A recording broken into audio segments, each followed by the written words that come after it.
Blessed morning everyone. Napili ko pong Bible verse, Word of God ngayon. Ito po, yung napili ko. If you believe, you will receive what you ask for in prayer. Matthew 21-22. So, ito po.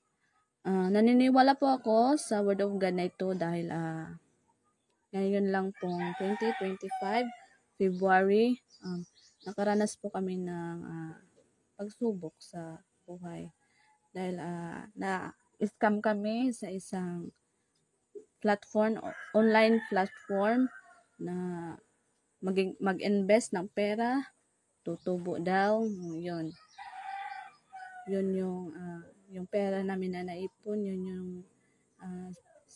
sumali kami, yun ang invest namin.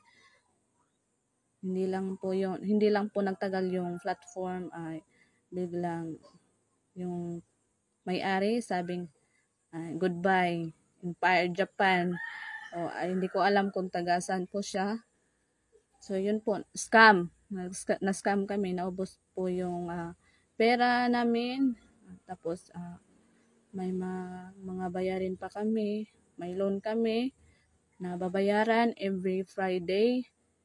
1K plus po yung babayaran namin, tapos yung mga pangangailangan namin din sa pang-araw-araw. So, ubos po yon sa panahon po yon.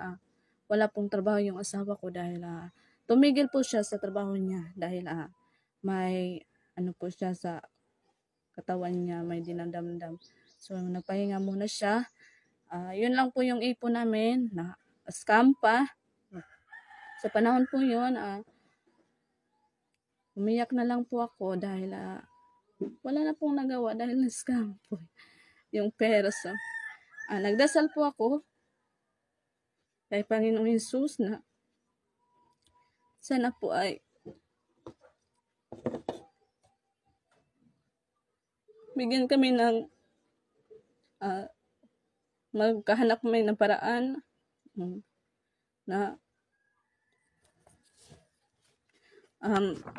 pagkakitaan upang magkapera, upang may pambayad sa